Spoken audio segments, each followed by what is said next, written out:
এখন আপনি গিয়ে গোসল করেন, পরে আমরা একসাথে নামাজ পড়বো। ও, তাহলে এই কারণে এত রাতে গোসল করা। জি। কিন্তু এই নামাজ নাকি বিয়ের প্রথম রাতে পড়তে হয়। ধরতে গেলে তো আজকেই আমাদের বিয়ের প্রথম রাত। তা ঠিক বলেছো। কাল বিয়ের পরদিন সকালে যখন চিৎকার করে কাঁদছিলাম, ব্যাপারটা সবার কাছে অস্বাভাবিক লাগলেও আমার কাছে অনেক কষ্টের ছিল। আমি বারবার চোখের পানি আর চিৎকার থামাতে চেষ্টা করেও ব্যর্থ হয়েছি। আপু কানের সামনে এসে আস্তে করে বলেছে, কি হয়েছে তোর? এভাবে কান্নার কোনো মানে হলো? এমনভাবে কাঁদছিস যেন আমরা তোর মনের বিরুদ্ধে বিয়ে দিয়েছি। তোর কথা মতোই তোর পছন্দ করা ছেলের সাথেই তো বিয়ে দিয়েছি। তাহলে? নিজেকে অনেকবার থামানোর চেষ্টা করেও পারলাম না। পাশ থেকে এক কাকি বলল, আচ্ছা, ও কাঁদছে যখন কাঁদতে দাও মন খুলে। যে কোনো কারণেই হয়তো কষ্ট পেয়ে কাঁদছে। কিছুক্ষণ কাঁদলে হালকা লাগবে। তুমি তোমার কাজ করো, যাও। ওকে ওর মতো থাকতে দাও। তারপর আপু আর কিছু না বলে ওখান থেকে চলে গেল। গতকাল রাতে পারিবারিকভাবেই রিহান আর আমার বিয়েটা সম্পন্ন হয়। অনেকেই ভাবেন আমাদের বিয়েটা প্রেমের বিয়ে, রিহানও হয়তো সেটাই ভাবে। কিন্তু আমি বলবো এটা মিথ্যে। একটা নির্মম সত্য বুকে চেপে রেখে কত সহজেই তিন কবুল বলে রিহানের স্ত্রী হয়ে গেলাম আমি। ওরা হয়তো কোনোদিন জানতেও পারবে না আমার ভেতরের কথা।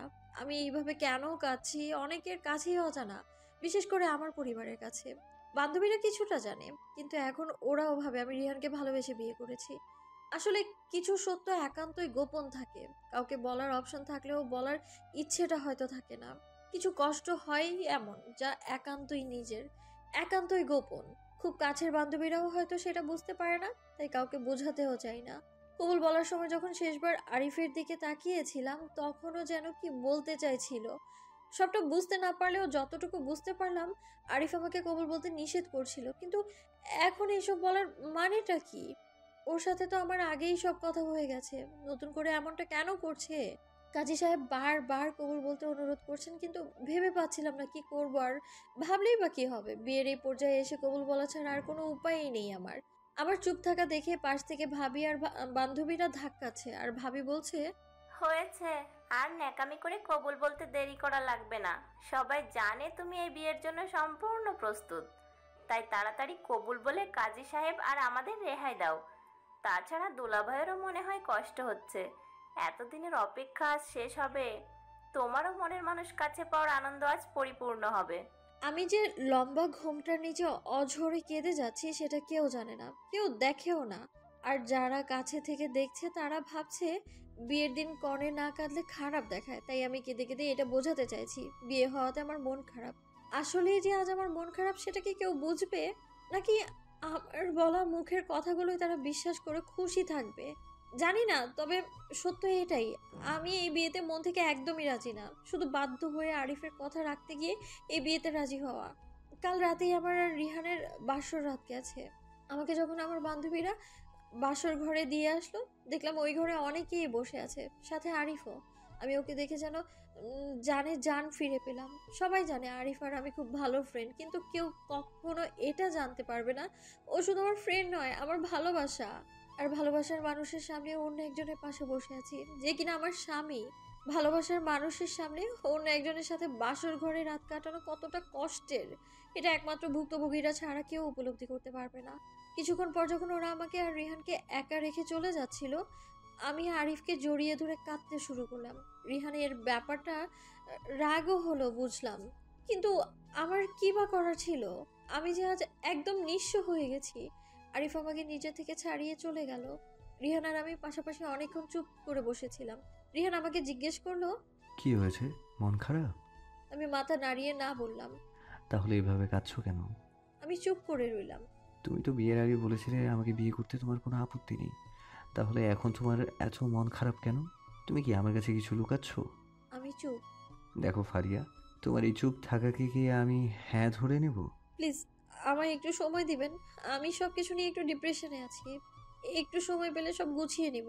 সময় চাও ঠিক আছে, বাট আজ তো আমাদের বাসর রাত। এই সময়ের অপেক্ষায় তো আমরা এতদিন ছিলাম। আজ তোমার আপত্তি করার কারণটা আমি বুঝতে পারছি না। প্লিজ একটু বুঝিয়ে বল। প্লিজ একটু বুঝিয়ে বলবে আমাকে? আমি শারীরিকভাবে অসুস্থ, মেইলি প্রবলেম আছে প্লিজ। তুমি কি সত্যি অসুস্থ? জি। আচ্ছা, তাহলে রেস্ট নাও। হুম। আমি জানি না আমার মিথ্যে অসুস্থতার কথা সত্যি রিহানের বিশ্বাস হয়েছে কিনা। এই মিথ্যে বলে কোনো লাভ আছে কিনা তাও আমি জানি না। শুধু জানি আজ আমার বাসর রাত নয়, কান্নার রাত, কষ্টের রাত।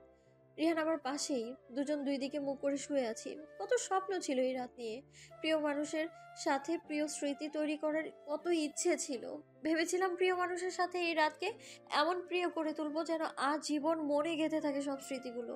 সত্যি, আজ রাতের স্মৃতিগুলো আজীবন মনে গেঁথে থাকবে, সাক্ষী হয়ে থাকবে আরিফকে হারানোর। আমার তো ঘুম পাচ্ছে না, পাশে শুয়ে থাকা রিহানেরও না। রিহান যে জেগে আছে, শুয়ে থেকে ঘুমানোর ভান করছে, সেটা আমি ভালো করেই বুঝতে পারছি। তাহলে আরিফ, সে কি প্রতিদিনের মতোই নাক ডেকে ঘুমাচ্ছে, নাকি আমার মধ্যে বালিশ চাপা দিয়ে কাচ্ছে? কেন হলো এমন? জীবন অন্যরকম হলে কি কোনো ক্ষতি হয়ে যেত? এসব ভাবতে ভাবতে চোখটা কখন যেন বন্ধ হয়ে আসলো। সকালে রিহানের ডাকে ঘুম ভাঙলো। ঘুম থেকে উঠে ফ্রেশ হয়ে একটু বাগানের দিকে গেলাম। বাগানে অনেক ফুল ফুটেছে, কিন্তু আমার মনে যে ভীষণ মেঘ জমেছে। আজ ফুলের গন্ধ যেন মন ভালো করতে অক্ষম। একটা দীর্ঘ নিঃশ্বাস ফেলে ভাবতে লাগলাম, কালকের আগের দিনেও আমার জন্য পৃথিবীটা কত সুন্দর ছিল। আজ এক রাতে সবকিছু কেমন যেন বদলে গেল। সবাইকে কেমন যেন পরপর লাগছে। নিজেকে খুঁজে পাচ্ছি না কোথাও। আমি হারিয়ে গেছি। হারিয়ে গেছে আমার মুখের হাসি। পৃথিবীটা শূন্য মরুভূমি থেকে কম মনে হচ্ছে না। আমি কি পারবো আগের মতো হাসতে, মন খুলে কথা বলতে? পেছন থেকে কে যেন এসে ঘাড়ে হাত রাখলো। পেছন ফিরে দেখি আরিফ। তুমি? এই চিঠিটা রাখো, কি লেখা এখানে? পড়লেই জানতে পারবে। এটা বলে আরিফ সেখান থেকে দ্রুত চলে গেল। বারবার পেছন থেকে ডাকার পরেও থামলো না। এর মধ্যে আপু এসে আমাকে খুব ঝাড়ি শুরু করলো। কি হয়েছে তোর? এত সকালে এখানে এসে দাঁড়িয়ে আছিস? ওইদিকে নতুন বউকে সবাই খুঁজছে। আমি কিছু না বলে চুপচাপ আপুর সাথে বাড়ির ভেতরে চলে গেলাম। চিঠিটা পড়ার মতো কোনো সুযোগই পাচ্ছিলাম না। বাড়ি ভরা মানুষ, তার উপরে আমি নতুন বউ। আমাকে ঘিরে কত মানুষ বসে আছে। রিহানের দৃষ্টিও আমি খেয়াল করছিলাম। ও বারবার আমাকে দূর থেকে দেখে যাচ্ছে। আমার খুব অস্থির লাগছিল। যতক্ষণ না চিঠিটা পড়তে পারছি আমি শান্তি পাবো না। অবশেষে মাথায় একটা বুদ্ধি আসলো। ওয়াশরুম, একমাত্র সেখানেই আমি একা যেতে পারবো, কেউ ডিস্টার্ব করবে না। অবশেষে ওয়াশরুমের বাহানা দিয়ে চিঠি পড়ার উদ্দেশ্যে বাথরুমে ঢুকলাম। চিঠিটা খুলে পড়তে শুরু করলাম। চিঠিতে বড় বড় করে একটা নাম্বার লেখা, আর নিচে লেখা, প্লিজ যেভাবেই পারো আমাকে ফোন দাও, অনেক কথা আছে। আমি তোমার নাম্বারে কয়েকবার ফোন দিয়েছি, কিন্তু পাইনি। রিহানের গলা শুনে কোনো কথা না বলে ফোন রেখে দিয়েছি। আর শোনো, যদি ফোন করার সুযোগ না পাও, তাহলে সন্ধ্যা 7টায় বাগানে দেখা করবে, যেভাবেই হোক। প্লিজ, খুব জরুরি। ইতি, আরিফ মাহমুদ। দেখা করার কথাটা পড়ে বুকের ভেতরে কেমন যেন একটা ঝড় বয়ে যাচ্ছে। মনে আবির্ভূত হলো পুরনো স্মৃতিচারণ, আরিফের সাথে পরিচয়ের কথা, ওর সাথে কাটানোর সময়, সবগুলোর কথা। কত সুন্দর আর রঙিন ছিল সেই মুহূর্তগুলো। আজকের মতো এত জটিল ছিল না কিছুই। কিভাবে কি হয়ে গেল বুঝতেও পারলাম না। চাইলাম কি আর হলোটা কি। 2 বছর আগের ঘটনা। আমি ফারিয়া, গ্রামে থাকি। পরিবারে মা, বাবা আর আমরা 2 বোন। আপুর বিয়ে হয়ে গেছে। বর্তমানে আমরা 3জন আছি পরিবারে। আমার কোনো ভাই নেই। ছেলে নেই বলে মা অনেক আফসোস করলেও বাবা মেয়েদের নিয়েই খুশি। বাবা বলেন আমরা নাকি বাবার কলিজার টুকরা। আমার বাবা একজন স্কুল টিচার, মা গৃহিণী। আমাদের ছোট্ট পরিবারে আমরা অনেক সুখী। আমার দাদি যখন মারা যায়, আপু দুলাভাই আর তার পরিবারের অনেকেই আসেন দাদিকে শেষবারের মতো দেখার জন্য, মাটি দেওয়ার জন্য। আপুদের পরিবারের সবাইকেই আমি চিনি, কিন্তু এবার আপুর সাথে একজন ছেলে এসেছে যাকে আমি চিনি না, ইভেন এর আগেও কখনো দেখিনি। ছেলেটা আপুর কি হয় তাও আমি জানতাম না। জিজ্ঞেস করব করব করে সুযোগও পাচ্ছিলাম না। যাই হোক, ছেলেটা অনেক সুন্দর আর স্মার্ট। আমি আপুকে গিয়ে জিজ্ঞেস করলাম, আপু, তোমাদের সাথে যে ছেলেটা এসেছে ওটা কে? মালটাকে তো আগে কখনো দেখিনি। কি? তোর মুখের ভাষা এমন হয়েছে কেন রে?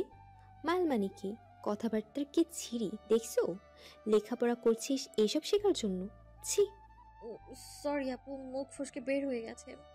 এই, যা তো এখান থেকে। তোকে দেখলেই এখন আমার মাথা গরম হয়ে যাচ্ছে।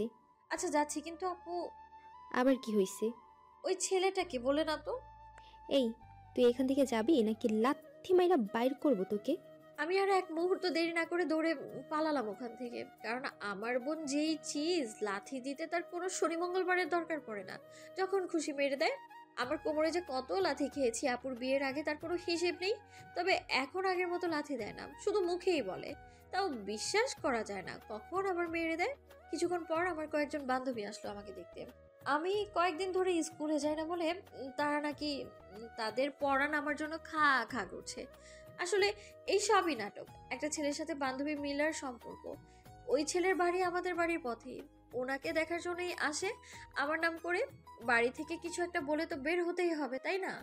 সবাই দুপুরে একসাথে খাওয়া দাওয়া করলাম, অনেকক্ষণ আড্ডা দিলাম। বিকেল হয়ে গেছে, বান্ধবীরা এখন চলে যেতে চাইছে।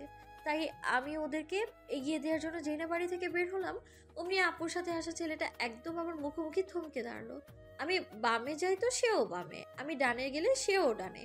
তাই আমি চুপ করে দাঁড়িয়ে রইলাম। আপনিই আগে যান। থ্যাঙ্কস। এ বলে ছেলেটা বাড়ির ভেতর ঢুকে গেল। মিলি জিজ্ঞেস করলো, ছেলেটা কে রে? জানি না, আপুদের সাথে কালকে এসেছে। ছেলেটাকে দেখতে কিন্তু অনেক স্মার্ট। হুম, তুই তোর আপুকে জিজ্ঞাসা করিস নাই ছেলেটার ব্যাপারে? করেছিলাম, বিনিময়ে লাথি দিতে চেয়েছে, তাই আর। তোর বোন তো একটা আজব মানুষ, এটা জানতে চাইলেও কেউ লাথি দিতে চায়? আরে আমার বোন একটা শয়তানের হাড্ডি। আচ্ছা, তাহলে তুই ছেলেটাকে সরাসরি জিজ্ঞাসা করে নে না, তাহলেই তো হয়। গুড আইডিয়া, তাহলে তাই করবো। বান্ধবীদের বিদায় দিয়ে যখন বাড়িতে ফিরে আসলাম, দেখলাম ছেলেটা বসে বসে আনমনে মোবাইল টিপছে। এই তো সুযোগ ছেলেটার পরিচয় জানার। যাই একটু জেনে আসি তার ব্যাপারে। কাছে গিয়ে জিজ্ঞেস করলাম, হাই, আপনি কে? ছেলেটা ভ্রুকুচকে আমার দিকে তাকিয়ে বলল, আমি কে সেটা আপনার জেনে কি হবে? আপনি কে সেটা বলুন। আমি ওই যে মারিয়াপু আছে না, ওর বোন ফারিয়া। দেখে কিন্তু মনে হয় না। কেন? দেখতে একদম ফকিন্নির মতো লাগে তাই। এই যে মিস্টার, আমি ফকিন্নি হতে যাব কেন? আমি তো এই বাড়ির মালকিন, বুঝলেন? তাই নাকি? কিন্তু আমি যে আপনাকে ফকিন্নি ছাড়া আর কোনো উপাধি দিতে পারছি না। আপনি তো মিয়া ভারী বেয়াদব মানুষ। আপনি নিজে যেমন সবাইকে তেমনই ভাববেন, তাই না? ধুর, আপনার মতো মানুষের সাথে কোনো কথা বলার ইচ্ছে নেই আমার। তো আপনাকে ডেকেছে কেউ কথা বলার জন্য? ধুর, কেন যে আসলাম আপনার সাথে কথা বলতে? আপনি একটা শয়তান, বুঝছেন? হুম, নিজে যেমন সে সবাইকে তেমনই মনে করবে, এটাই স্বাভাবিক। আমি আর ওই ছেলের সাথে কথা বাড়লাম না। এই ছেলের মধ্যে যেই প্যাচ, উফ, এর সাথে কথা বলে আমি নিজেই বিপদে পড়ে যাব। অসহ্য একটা। সকালে মা বলল, ঘর থেকে পাশের ডিম লইয়া আয় ভয়সা দি, আর আটা লইয়া আয় রুটি বানামো। আর শোন, কোথাও যাবি না, অনেক কাজ আছে, আমার লগে নাস্তা বানাতে সাহায্য করবি। আমি মায়ের কথা মতো ঘর থেকে ডিম আর আটার ডিব্বা নিয়ে রান্নাঘরে যেতে থাকলাম। কিন্তু ডিম আর আটার ডিব্বা একসাথে নেওয়ার কারণে দুটোই হাত থেকে পড়ে গেল। ডিব্বাও ভাঙলো আর 5টা ডিমও। মা শব্দ শুনে দৌড়ে ঘরে এসে এই অবস্থা দেখে ঝাঁটা নিয়ে তেড়ে আসে আমাকে মারতে। আমি কি আর ওইখানে থাকি? এক দৌড়ে পালিয়ে আসলাম ওখান থেকে। কিন্তু শেষ রক্ষা আর হলো না। এক জমের কাছ থেকে বেঁচে এসে আরেক শয়তানের সাথে ধাক্কা খেলাম। আমি বললাম, সরি। এই মেয়ে, তোমার সমস্যা কি? বারবার চোখের সামনে ঘুরঘুর করো, কখনো সামনে এসে প্রশ্ন করতে থাকো, আবার ধাক্কা খাও।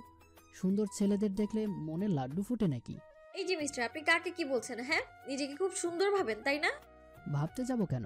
আমি তো আসলেই সুন্দর। ইস রে, তাহলে আমি কম কিসে? আমি কি দেখতে খারাপ নাকি? আপনি জানেন এই গ্রামের সবাই আমাকে সুন্দরী বলে ডাকে। So funny. এখানে ফানির কি দেখলেন? আপনি জানেন স্কুলে আমি প্রতিদিনই 4-5টা করে প্রেমের অফার পাই। ওই দিন তো চেয়ারম্যানের ছেলে আমাকে প্রপোজ করেছে, কিন্তু আমি পাত্তা দিইনি। ও মা, তাই নাকি? তো কেন পাত্তা দেননি জানতে পারি? আরে ধুর, আমি কি গ্রামের এই মফিজ মার্কা ছেলেদের সাথে প্রেম করব নাকি? আমি তো প্রেম করব শহরের সবচেয়ে সুন্দর স্মার্ট ধনী ছেলেটার সাথে। আহারে, এই অজপাড়া গায়ে কোন নায়ক যে আপনার প্রেমে মরতে আসবে ভালো করেই জানা আছে আমার। আসবে আসবে, একদিন ঠিকই আসবে। দেখেন না সিনেমার মধ্যে নায়করা কিভাবে নায়িকাদের খুঁজে বের করে। এই যে মিসেস, আপনি কোনো নায়িকা নন, আর জীবনটাও কোনো সিনেমা নয়। সো বাস্তবে ফিরে আসুন। হুম, নিজেকে সিনেমার নায়িকা ভাবছে। সিনেমার নায়িকা ভাবতে যাব কেন? তাছাড়া সিনেমার নায়িকা না হলাম, একদিন না একদিন তো কারো জীবনের নায়িকা হবই। জি না, নায়িকা তো দূরের কথা, কামের সেরিও হতে পারবেন না। কে বিয়ে করবে আপনার মতো ফকিন্নিকে? কে বিয়ে করবে সেটা নিয়ে আপনাকে ভাবতে বলিনি তো আমি। যান নিজের কাজ করুন, যত সব। আমি তো নিজের কাজই করছিলাম, আপনি তো এসে ব্যাঘাত ঘটালেন। হয়েছে হয়েছে, আর কথা বললেন না। আসলে আমার কপাল খারাপ নাকি আমিই খারাপ বুঝতেছি না। আপনিই খারাপ। আবার আপনি কথা বলছেন? এবার কিন্তু সত্যি এক বাড়ি দিয়ে আপনার মাথা ফাটিয়ে দিব আমি। ছেলেটা আর ওখানে দাঁড়ালো না, কোথায় যেন চলে গেল। কুত্তা বিলাই হনুমান বিড়বিড় করে আরো কত রকমের গালি দিয়েছিলাম সেদিন, তার কোনো হিসেব নেই। সকালে এখনো খাওয়া হয়নি, ক্ষুধায় পেটে চু চু করছে, তবুও নিজের থেকে খেতে যাব না। দেখি কেউ আমায় খাওয়ার জন্য ডাকে কিনা। মন খারাপ করে যখন উঠানে বসেছিলাম মা আদর করে ডাকছে। কি রে, ওখানে মূর্তির মতন বইসা আসোস কেন?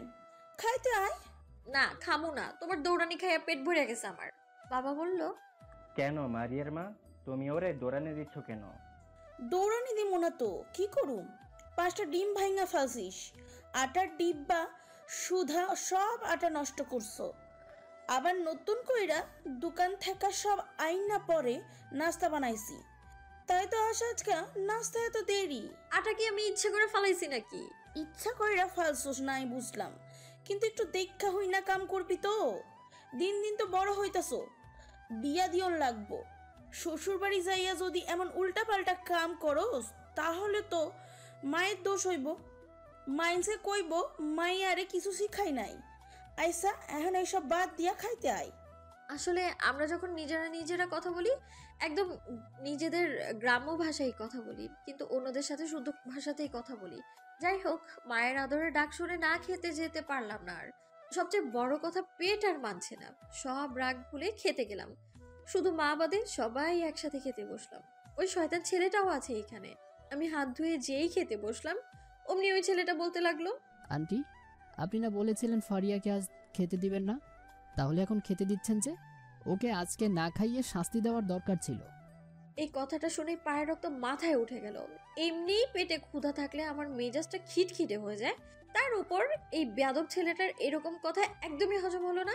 খাওয়া রেখে তার সামনে গিয়ে জিজ্ঞেস করলাম, এ মিয়া, আপনার সমস্যা কোথায়? হ্যাঁ, আমার সবকিছুতে আপনাকে নাক গলাতে বলছে কে? মেহমান মেহমানের মতো থাকবেন, এত কথা বলার প্রয়োজন কি আপনার? আপু পাশে থেকে আমাকে ধমকাচ্ছে। ফারিয়া, এভাবে কথা বলছিস কেন তুই? কিভাবে একজন মানুষের সাথে কথা বলতে হয় সেটাও কি তুই জানিস না? চুপ কর বলছি। কেন চুপ করবো কেন? তুমি তো ওনাকে কিছু বললে না, অপরাধ করলো উনি আর তুমি উল্টা আমাকেই বকতেছো। কি এমন বলেছে ও? তুই কি মজাও বুঝিস না? কিসের মজা? উনি আমাকে কথায় কথায় অপমান করেছে, জানো তুমি সেটা? আমি সবই জানি। এখন কি তুই চুপ করবি নাকি চড় দিয়ে দাঁত ফেলে দেবো? হ্যাঁ হ্যাঁ, মারো, আমাকেই মারো, কিছু হলে তো সেটাই পারো শুধু। কথা শেষ করার আগে আপু ঠাস করে একটা চড় মারলো আমার গালে। আমি তখন রাগ করে আমার খাবার প্লেটটা ছুঁড়ে মারলাম মাটিতে। অমনি আপু আমাকে হাতের কাছে স্টিলের স্কেল পেয়ে পিঠে মারতে গিয়ে দুর্ভাগ্যবশত মাথায় লেগে গেল। টুপটুপ করে রক্ত পড়তে লাগলো। আমি ব্যথা পাইনি তেমন, কিন্তু রক্ত দেখার পর শরীরটা কেমন যেন খারাপ করে ফেললো আমার। সবাই আমাকে নিয়ে ব্যস্ত হয়ে পড়লো। আপু তো হাউমাউ করে কান্না জুড়ে দিল। আপুকে এইভাবে কাঁদতে দেখে আমিও কাঁদতে লাগলাম। অনেকক্ষণ মাথায় পানি ঢালার পর যখন একটু সুস্থতা অনুভব করছিলাম, মাকে বললাম আমি একটু বিছানায় শুতে চাই। আপু কোলে করে নিয়ে আমাকে বিছানায় শুয়ে দিল। আপু আমার কপালে গালে চুমু খেতে খেতে বললেন, বোন, মাফ করে দে আমাকে। আমি বুঝি নাই এমন হবে। আমি তো তোর পিঠে মারতে চেয়েছিলাম, কিন্তু বিশ্বাস কর ভুল করে মাথায় লেগে গেছে। আমাকে প্লিজ মাফ করে দে বোন, আর কখনো এমন হবে না। আপু এভাবে বলো না, আমি জানি তুমি ইচ্ছে করে এমনটা করনি। আমি খুব খারাপ, তাই না রে? না আপু, তুমি অনেক ভালো, আমি তোমাকে অনেক ভালোবাসি। আমিও তোকে অনেক ভালোবাসি, শুধু একটু শাসন করি। ভালোবাসি বলেই শাসন করি।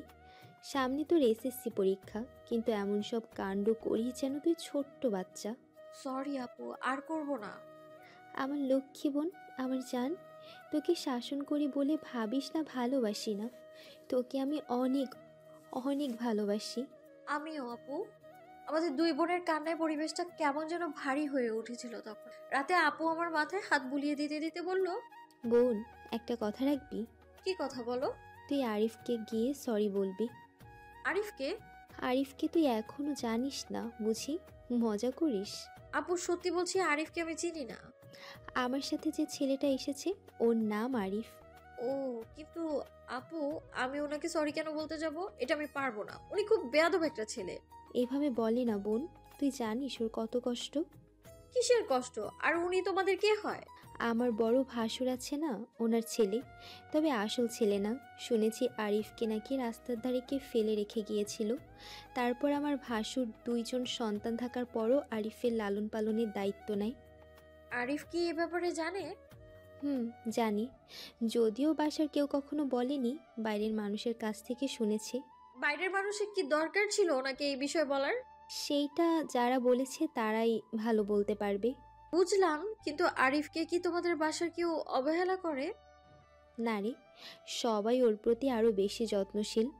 ওদের মতো আরিফ ঘরে আসার পর থেকেই সংসারে উন্নতি হওয়া শুরু হয়েছে। আমার ভাসুর তো আসল সন্তানের চেয়ে আরিফকে বেশি ভালোবাসে। তাহলে তুমি যে বললে ওনার অনেক কষ্ট, এত ভালোবাসা পাওয়ার পর তো ওনার কোনো কষ্ট থাকার কথা না। আছে রে আছে, এমন কিছু চাপা কষ্ট আছে যা খালি চোখে দেখা যায় না। কত মানুষ আরিফকে জারুর ছেলে বলে গালি দেয়, এটা কি কষ্ট না? এমনকি ছেলে হিসেবে আরিফ অনেক ভালো, ডিপ্লোমা ইঞ্জিনিয়ারিং করছে। মনে মনে বললাম, ভালো না ছাই, শয়তান একটা। আচ্ছা আপু, এর আগে তো ওনাকে কখনো দেখিনি। দেখবি কিভাবে, ও তো ঢাকায় থাকে। উনি ঢাকায় থাকেন? হুম। তার জন্যই তো এত ঝকঝকে তকতকে সুন্দর। কি বলিস তুই এটা? তুই আসলেই একটা পাগলি। আচ্ছা এখন ঘুমা, কালকে কিন্তু দাদির 7 দিনের কাজ। 200 মানুষকে দাওয়াত দেওয়া হয়েছে, অনেক কাজ আছে কালকে। তাড়াতাড়ি ঘুমিয়ে পড়, সকাল সকাল উঠতে হবে। কালকে কিন্তু সবাই মিলে একসাথে কাজ করব, কেমন? আচ্ছা। আর শোন, আমি যে আরিফের ব্যাপারে এইসব বলেছি তোকে, ও যেন না জানে, তাহলে কষ্ট পাবে। আচ্ছা। সকালে ঘুম থেকে উঠে দেখি সবাই কাজে ব্যস্ত। গ্রামের একটা রীতি আছে, কোনো বাড়িতে বিয়ে বা কোনো অনুষ্ঠান হলে আশেপাশে সব কাকিরা জেঠিরা সবাই সাহায্য করে। আজকেও অনেক কাকি আপুরা এসেছে মায়ের সাথে সাথে কাজ করতে। আমাকে দেখে মা বলল, জমিদারের মাইয়া উঠছেন তাহলে? আপনারে ঘুম ভাঙলো? তুমি আমারে ডাক দাও নাই কেন মা? ডাকতে চাইছিলাম, মারিয়া মানা করলো, তাই টাকি নাই। আচ্ছা হুন, তোর কাম হইল ঘর উঠান সব কিছু সুন্দর কইরা পরিষ্কার করবি। আর দুপুরের পর থালা বাসন ধোয়ার কাম তোরে দেওয়া হইল। লোকজনের খাওয়া শেষে ওইগুলো তুই পরিষ্কার করবি। এখন যা, তাড়াতাড়ি ঘর দর পরিষ্কার কর। আমি এমনিতেই কামচোরা মা, এইসব জেনেও আমাকে কতগুলো কাজের দায়িত্ব দিলেন। তবে আজকে কাজ করতে আনন্দই লাগছে। সবাইকে কাজ করতে দেখে আমারও কাজ করার উৎসাহ বেড়েছে। দুপুরে লোকজন সবাই খাওয়া শেষ করে চলে গেলেন। এখন আবার থালাবাটি ধোয়ার পালা। কলপারে থালা বাসন দেখে আমার মাথায় আকাশ ভেঙে পড়লো। এত থালা বাসন, এগুলো ধুইতে ধুইতে তো রাত হয়ে যাবে। ভয় পেয়ে তো কোনো লাভ নেই, আমাকেই যখন করতে হবে দেরি করার দরকার কি। লেগে গেলাম কাজে। সবগুলো আগে মেজে নিলাম, কিন্তু একা একা কল চেপে ধুতে পারছিলাম না। বারবার মাকে ডাকছিলাম, মা একটু আইসা কলটা চাইবো দাও না, একা একা পারছি না তো। দাঁড়া আসতাছি। যতবার মাকে ডাকি ততবারই এই এক কথাই বলে, কিন্তু আসার কোনো নামগন্ধই নেই। আবার যখন চিৎকার করে মাকে ডাকলাম তখন আরিফ এসে কল চাপতে লাগলো। আমি বললাম, আপনার চাপা লাগবে না, আমি পারবো। পারবেই যখন, তাহলে চিৎকার করে তোমার মাকে ডাকছো কেন? আমার মা, আমি ডাকবো, তাতে আপনার সমস্যা কি? আমার সমস্যা না, কিন্তু উনি কাজ করছেন তাই আসতে পারছেন না। কেন, আমি কল চেপে দিলে কি কোনো সমস্যা? আমি আর কিছু বললাম না। এমনি সন্ধ্যা হয়ে আসছে, মাও ব্যস্ত, আমিও একা একা পারছি না। কোনো উপায় না পেয়ে বদমাস ছেলেটার সাহায্যই নিলাম। চাঁদনি রাত, সবাই উঠানে বসে আড্ডা দিচ্ছে। কাকা কাকি জেঠা, বাবা মা আপু দুলাভাই আরো অনেকেই। অনেক রকমের আলাপ হচ্ছে সেখানে। কে কে আসলো, কয়জন খেলো, রান্না কেমন হলো, ইত্যাদি ইত্যাদি। এসব আলাপ শুনতে বিরক্তই লাগছিল, তাই ওখান থেকে একটু দূরে গিয়ে বসলাম আমি। আপুর ফোনটা নিয়ে গান শুনছিলাম। হঠাৎ দেখি আরিফ পাশে বসে আছে। আমি একটু অবাক হলাম। আরিফ আমাকে জিজ্ঞেস করলো, মাথার ব্যথা কি কমেছে? আমি আপনাকে কখন বললাম যে আমার মাথা ব্যথা? কালকে যে মাথা ফেটে রক্ত বের হয়েছিল সেটার কথা বলছি। ও, ওইটার কথা তো আমি কালকেই ভুলে গেছি। ব্যথা থাকলে নিশ্চয়ই মনে থাকতো। সরি কালকের ব্যাপারের জন্য। আমি আসলে মজা করেই ওইটা বলেছিলাম, বুঝি নাই ব্যাপারটা এত সিরিয়াস হয়ে যাবে। আপনি কেন সরি বলছেন? সরি তো আমার বলা উচিত। আমি আসলে ওভার রিয়েক্ট করে ফেলেছি। আচ্ছা যা হয়েছে হয়েছে, এখন কি আমরা ভালো ফ্রেন্ড হতে পারি? হতেই পারি, বাট আপনি কি আমার মতো ফকিন্নির সাথে ফ্রেন্ডশিপ করবেন? আরে ওইগুলো তো আমি জাস্ট তোমাকে রাগানোর জন্য বলেছিলাম। আমাকে রাগিয়ে আপনার লাভ? মজা লাগে তোমাকে রাগাতে, তোমাকে দেখি সবাই অনেক চেতায়, আর তুমিও বোকার মতো রেগে যাও, তাই আমিও একটু। ভালো। তুমি বলেছিলে না গ্রামের সবাই তোমাকে সুন্দরী বলে ডাকে? তুমি আসলেই অনেক সুন্দর আর মিষ্টি, একটু রাগী বাট অনেক ভালো। এগুলো কি মন থেকে বলছেন নাকি ফান করছেন? ফান না, একদম ভেতর থেকে বলছি। আচ্ছা তাহলে আজ থেকে আমরা ভালো বন্ধু, ওকে? ওকে। সেদিন থেকে শুরু হলো আমাদের বন্ধুত্ব। সেদিনের পর থেকে আরিফ আর আমার মধ্যে একটা বন্ধুত্বপূর্ণ সম্পর্ক তৈরি হলো। ওর প্রতি রাগগুলো ভালো লাগে পরিণত হচ্ছিল। ওর প্রতি ভালো লাগা দিন দিন বেড়েই চলেছে, কিন্তু ভালো লাগার মুহূর্তগুলো শেষ হয়ে আসছিল। আপু বলল কালকে সকালেই নাকি চলে যাবে। কথাটা শুনে খুব খারাপ লাগছিল। আমি আপুকে বললাম আর কয়েকদিন থেকে যেতে, কিন্তু আপু বলল এখন নাকি আর থাকা সম্ভব না। আপুরা চলেই যাচ্ছিল। এটা দেখে আমার খুব কষ্ট হচ্ছিল, বুক ফেটে কান্না আসছিল। কান্না থামাতে চেয়েও পারলাম না, কেঁদেই দিলাম। আপু বলল, এভাবে কান্না করছিস কেন? আমি আর কিছুদিন পর আসবো, তোর পরীক্ষা শেষ হলে তোকে এসে নিয়ে যাব। আরিফ আমার হাতে একটা ছোট কাগজ ধরিয়ে দিল। আমি জিজ্ঞেস করলাম, কি এটা? আমার ফোন নাম্বার, যদি কখনো কোনো প্রয়োজন পড়ে আমাকে ফোন দিও। আমার তো মোবাইলই নেই। তোমার আব্বুরটা দিয়ে দেবে। আচ্ছা। তারপর ওরা বিদায় নিয়ে চলে গেল। আমি অনেক দূর পর্যন্ত ওদের এগিয়ে দিয়ে আসলাম। যতক্ষণ না চোখের আড়াল হলো দাঁড়িয়ে দাঁড়িয়ে ওদের যাওয়া দেখছিলাম। বাড়িতে আসতেই বুকের ভেতরে হাহাকার দিয়ে উঠলো। সবকিছু কেমন যেন খালি খালি লাগছে। দাদির অভাবটা এই কয়েকদিনে ব্যস্ততার ভিড়ে বুঝতে না পারলেও এখন খুব মিস করছি দাদিকে। কোনো কিছুই ভালো লাগছে না, চিৎকার করে কান্না করতে ইচ্ছে করছে। শুয়ে শুয়ে কাঁদছিলাম। দাদি নেই বলে ঘরটা খালি খালি লাগছে। আপু চলে গেছে বলে খারাপ লাগছে, কিন্তু কান্না, আমি কি সত্যি আপু বা দাদির জন্য কাঁদছি? তাহলে দাদি যেদিন মারা গেল সেই দিনও তো আমার এতটা কান্না আসেনি। আপু তো প্রায়ই আসে, কই তখন তো কান্না করি না। তাহলে নিজেকে যখন একাধারে প্রশ্নগুলো করে যাচ্ছিলাম তখন মন বলে উঠলো আরিফ। নামটা মনে পড়তেই বুকের ভেতরে একটা ঝড় বয়ে গেল। এলোমেলো প্রশ্নের উত্তর পেয়ে মনে একটা প্রশান্তি অনুভব করলাম। হ্যাঁ, আরিফ। ওর জন্যই আমার এত মন খারাপ, কিন্তু কেন? আবারও কাঁদতে লাগলাম। শুয়ে থাকতে ভালো লাগছিল না, তাই একটু বাইরে গিয়ে বসলাম আমি। কিন্তু না, কোথাও একটু শান্তি খুঁজে পাচ্ছি না আমি। দম বন্ধ হয়ে আসছে আমার। কেন এমন হচ্ছে? এর আগে তো কোনো ছেলের জন্য এমনটা অনুভব করিনি আমি। বারবার আরিফের সাথে কাটানো মুহূর্তগুলোর কথা খুব মনে পড়ছে। একদিন ওর যেই কথাগুলো আমাকে খুব রাগাতো, আজ সেই কথাগুলো ভেবেই আনন্দ অনুভব করছি। খুব আফসোস হচ্ছে ওর সাথে খারাপ ব্যবহারের জন্য। ও যে যে জায়গাগুলোতে বসে থাকতো, যেখানে যেখানে আমাদের কথা হয়েছিল, ওই জায়গাগুলোতে একটা আলাদা শান্তি খুঁজে পাচ্ছিলাম। সারাদিন কিছু খাইনি বলে মা বকছে। আমি মাকে কিভাবে বোঝাবো যে আমার পেটে ক্ষুধা নেই? মন খারাপ থাকলে যে পেটের ক্ষুধাও চলে যায়, এই প্রথম জানলাম। এর আগেও তো আমার অনেক মন খারাপ হয়েছে, কই তখন তো না খেয়ে থাকতে পারিনি। বরং মা যখন রাগে বলতো আজ তোকে খেতে দিব না, আমি তখন জোর করে খেয়ে নিতাম। না খাওয়ার রোগটা তো আমার আগে ছিল না, আজ থেকে কি জন্ম নিল তাহলে? সন্ধ্যায় টেবিলে বসে পড়ছিলাম, যদিও পড়ায় কোনো মনই নেই। এরই মধ্যে আপু ফোন দিল। মা আমার হাতে মোবাইলটা দিয়ে গেলেন কথা বলার জন্য।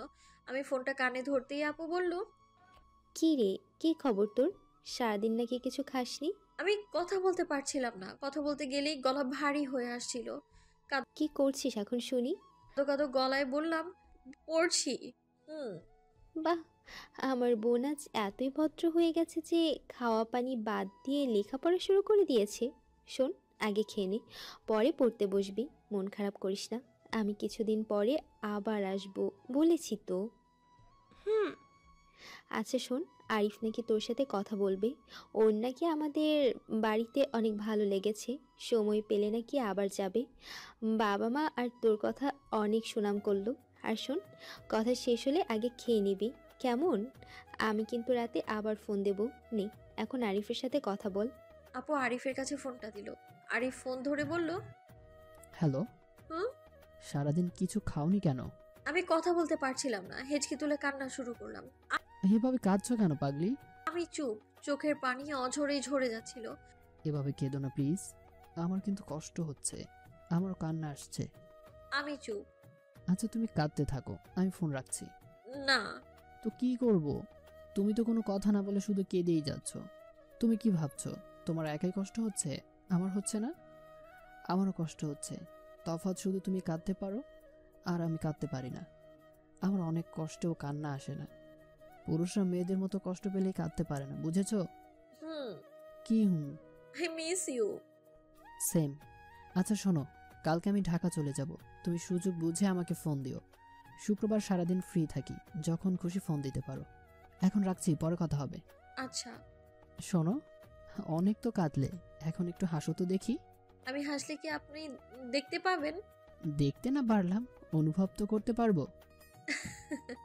হয়েছে। হয়েছে, এখন রাখি, বাই। ভাই। আরিফের সাথে কথা বলার পরে মুহূর্তেই মনটা ভালো হয়ে গেল। কি আশ্চর্য, ক্ষুধাও লেগে গেছে এখন। অবশেষে পাথর চাপা কষ্টের বিলীন হলো। একটা জিনিস বুঝতে পারলাম, শুধু আমিই নই, আরিফও আমায় মিস করছে। আরিফের সাথে আমার প্রতি শুক্রবার ঘন্টার পর ঘন্টা কথা হতো। এত কথা বলি তাও যেন কথা শেষই হতে চায় না। সারা সপ্তাহ শুক্রবারের অপেক্ষায় থাকতাম। কি কি কথা বলবো একটু একটু করে সাজিয়ে গুছিয়ে রাখতাম। এই অপেক্ষায় আমাকে অনেক আনন্দ দিত।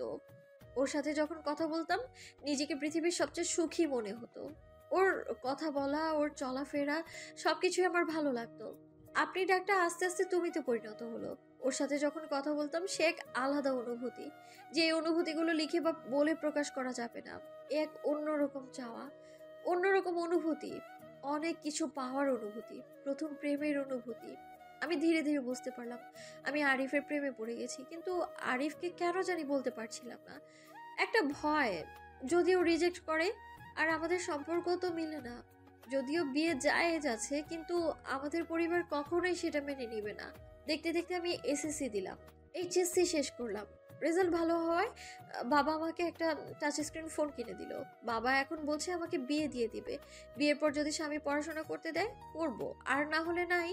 আমি বাবাকে বলেছি আরও পড়তে চাই, কিন্তু বাবার সেই একই কথা, বিয়ের পরে স্বামী চাইলে পড়বে। আরিফের সাথে পরিচয় প্রায় 2 বছর। এই 2 বছরে আরিফের সাথে একবার দেখা হয়েছিল। এসএসসির পর আপুদের বাড়ি গিয়েছিলাম কিছুদিনের জন্য, তখন আরিফের সাথে দেখা হয়েছিল। তখনও ওর সাথে ভালো সময় কেটেছিল আমার। এখনো যখন আরিফের সাথে কথা বলি অনেক ভালো লাগা কাজ করে, কিন্তু জানি না এই ভালো লাগা আর কতদিন টিকবে। বাবা যেভাবে আমাকে বিয়ে দেওয়ার জন্য উঠে পড়ে লেগেছে, মনে হচ্ছে আরিফের থেকে অতি শীঘ্রই অনেক দূরে চলে যাব। প্রতিদিনই বিভিন্ন জায়গা থেকে বিয়ের প্রস্তাব এসেই চলেছে আমার, কিন্তু আমি মত না দেওয়ার কারণে বাবা এগোতে পারছেন না। দিনগুলো চলে যাচ্ছিল কোনো মতে। আরিফের সাথে নিয়ম করে শুক্রবার কথা বলা, খাওয়া, ঘুম এগুলোই ছিল আমার রুটিন। কিন্তু হঠাৎ এই নিয়মের ব্যতিক্রম ঘটলো। এই শুক্রবার আরিফ আর ফোন দিল না। আমি ফোন দিলেও রিসিভ করলো না ফোন। আরিফ কেন এমনটা করছিল আমি বুঝতে পারছিলাম না। মনে হাজারটা প্রশ্ন জাগতো। উত্তরের জন্য ওর ফোনের অপেক্ষা করতাম, কিন্তু না, ওর ফোন আসে না আর। তবুও অপেক্ষা করে থাকতাম, নিজেকে চ্যালেঞ্জ করতাম, যদি আরিফ আমাকে ভালোবেসে থাকে তাহলে অবশ্যই একদিন না একদিন ফোন দিবে সে। মাঝে মাঝে নিজেকে বোঝাতাম, আবার মাঝে মাঝে এই বুঝগুলো মন মেনে নিত না। না থাকতে পেরে ফোন করে বসতাম, কিন্তু আরিফ ফোন রিসিভ করতো না। চিন্তায় আমি দিন দিন অসুস্থ হয়ে পড়ছিলাম, ঠিকমতো খেতে পারতাম না, ঘুমোতে পারতাম না। এভাবে 2 সপ্তাহ যাওয়ার পর চেনা সেই নাম্বার থেকে ফোন আসলো। আমি ফোনটা রিসিভ করলাম। আরিফ, হুম। কোথায় ছিলে তুমি এতদিন? কতবার ফোন করেছি তোমায়, দেখেছো? টেনশনে আমার খাওয়া ঘুম সব উঠে গেছে, অসুস্থ হয়ে গেছি আমি। তুমি কেন এমনটা করলে? তোমার যদি কোনো সমস্যা হয়ে থাকে আমাকে ফোন করে একটা বার বলতে পারতে, তাহলে তো এতটা টেনশন হতো না। আমাকে নিয়ে শুধু শুধু তোমাকে টেনশন করতে কে বলেছে? আমি শুধু শুধু টেনশন করছি? হ্যাঁ, শুধু শুধুই টেনশন করছো। ফোন দেই নেই বলে খাওয়া দাওয়া ছেড়ে অসুস্থ হয়ে পড়তে হবে? আমি তো আর মরে যাইনি, মরলে অবশ্যই খবর পেতে। কেন করো তুমি এমন? কেন করি সেটা কি তুমি বোঝো না? না, বুঝি না। সত্যি বোঝো না? জানি না। আরে প্লিজ, তুমি আমার সাথে এইভাবে কথা বলো না। আমি সহ্য করতে পারি না, অনেক কষ্ট হয় আমার। তোমাকে ছাড়া আমি অন্য কিছু ভাবতেই পারি না। তুমি ছাড়া আমার বেঁচে থাকা অসম্ভব হয়ে পড়েছে। এই অসম্ভবকেই সম্ভব করতে হবে। কেন আরিফ, আমরা কি একসাথে বাঁচতে পারি না? সেটা সম্ভব না। কেন সম্ভব না? সেটা তুমি ভালো করেই জানো। আরিফ, সত্যি করে একটা কথা বলো তো, আমার জন্য কি তোমার মনে কিচ্ছু নেই? আছে, উই আর গুড ফ্রেন্ড। শুধু ফ্রেন্ড, আর কিছু না? আর কিছু থাকলেও সেটা এখন মাটি চাপা দিতে হবে। যা সম্ভব নয় সেটাকে মনে জায়গা দিয়ে আর কষ্ট বাড়াতে পারবো না। সবকিছু এখানেই মাটি চাপা দিয়ে দিলেই কি কষ্টটা কমে যাবে? না, তবে আর এগোতে চাই না। চলো না আরিফ, আমরা দূরে কোথাও পালিয়ে যাই। পালিয়ে গেলেই বা কোথায় যাব? আর তুমি কি ভাবছো আমরা পালিয়ে গেলে কিছুদিন পর সবাই আমাদের মেনে নিবে? না, কখনোই সেটা হবে না। বরং আমাদের জন্য আমাদের পরিবারের লোকজন কষ্ট পাবে। তোমার বোন, মানে আমার কাকিমা, উনি তোমাকে কতটা ভালোবাসেন জানো? আমি তার ভালোবাসার পরিবর্তে তাকে এত বড় কষ্ট দিতে পারবো না। তুমি কি চাও তোমার জন্য তোমার বোনের সংসারে অশান্তি হোক? আমাদের জন্য তার জীবনে অন্ধকার নেমে আসুক? না আরিফ, আমি এটা চাই না, কিন্তু তোমাকে ছাড়াও আমি বাঁচতে পারবো না। বাঁচতে হবে, নিজেদের জন্য না, আমাদের পরিবারের জন্য হলেও আমাদের সঠিক সিদ্ধান্ত নিতে হবে। এমনটা বলো না আরিফ, যে আমি তোমাকে ছাড়া এক মুহূর্ত থাকতে পারছি না, সে আমি সারাটা জীবন তোমায় ছাড়া কিভাবে থাকবো? থাকতে হবে, শুধু নিজেদের কথা ভাবলেই চলবে না, আমাদের পরিবারের কথা ভাবতে হবে। আমার বাবা, মানে যে আমাকে রাস্তার ধারে পেয়ে কোনো কিছু না ভেবেই বুকে জড়িয়ে নিয়েছিল পরম আদরে, আমি কিভাবে সেই বাবাকে কষ্ট দিতে পারি বলো? আমি যদি এমনটা করি তাহলে আর কখনো কোনো বাবা কোনো অসহায় শিশুকে আশ্রয় দেবে না। আমার দিকে মানুষ আঙ্গুল তুলে দেখিয়ে বলবে, ওই দেখ, কুড়িয়ে পাওয়া ছেলেরা কেমন বেইমান হয়। আমি পারবো না তাদের সাথে বেইমানি করতে। আমাকে মাফ করে দাও প্লিজ। বলেই যখন যাবে তাহলে কেনই এসেছিলে আমার জীবনে? তখন বুঝিনি বন্ধুত্ব ভালোবাসায় রূপ নেবে। প্লিজ আরিফ, আরেকবার ভেবে দেখো, আমাদের ভালোবাসা এইভাবে শেষ হয়ে যেতে পারে না। কে বলেছে ভালোবাসা শেষ হয়ে যাবে? ভালোবাসাটা আজীবনই রয়ে যাবে, শুধু দুটো শরীরের মিল হবে না, আত্মার মিল তো আমাদের রয়েই যাবে। আমি পারবো না আরিফ তোমাকে ছাড়া থাকতে। এই কষ্ট যে সহ্য করার মতো না। সহ্য করতে হবে। দেখো না আমি কিভাবে সহ্য করে যাচ্ছি। এই 2 সপ্তাহ তোমার সাথে কথা না বলে থাকতে যে কতটা কষ্ট হয়েছে সেটা তোমাকে বোঝাতে পারবো না। শেষবারের মতো একটা কথা বলবো, রাখবে? কি বলো? তুমি রিহানকে বিয়ে করে নাও। রিহানকে বিয়ে করলে আর কিছু না হোক তোমাকে মাঝে মাঝে দেখতে পারবো তো, এটুকু নিয়েই না হয় বেঁচে থাকবো। কোন রিহান? যে পরিবার গত সপ্তাহে তোমাকে দেখতে এসেছিল আজকে বিকেলেও আবার যাবে। যেই ছেলেকে তোমার দুলাভাই পছন্দ করেছেন। রিহান ছেলেটা ভালো, ভালো চাকরি করে। ওর বাড়ি আমাদের বাড়ির পাশেই, সম্পর্কে আমার কাকা হয়। আর সবচেয়ে বড় কথা, রিহান আর আমি খুব ভালো বন্ধু। অনুরোধ রইল তোমার কাছে, এই বিয়েতে তুমি মত দিয়ে দাও। এই বলে আরিফ ফোন রেখে দিল। আমি চিৎকার করে কাঁদতে লাগলাম। ইস কি কষ্ট, বুকের ভেতরটা দুমড়ে মুছে শেষ হয়ে যাচ্ছে। সবকিছু কেমন অন্ধকার লাগছে। আরিফের কথা মতো সত্যি বিকেলে আমায় দেখতে আসলো। আমি যখন মায়ের মুখে শুনলাম ওরা আপুদের বাড়ির কাছের লোক, ওদের আশেপাশের আত্মীয়, তখন বুঝে নিলাম এরাই রেহানের পরিবার। এবার আর আপত্তি করলাম না, বিয়েতে মত দিয়ে দিলাম। ওনারা আমাকে আংটি পরিয়ে দিয়ে গেলেন। শুনেছি ছেলে নাকি 6 মাস পর ডিপার্টমেন্ট থেকে বিয়ের অনুমতি পাবে, তখন আমাকে বউ করে ঘরে তুলে নিয়ে যাবেন। রিহানের পরিবার আমাকে জিজ্ঞেস করলো আমার এই বিয়েতে কোনো আপত্তি আছে কিনা। আমি মাথা নাড়িয়ে না করলাম।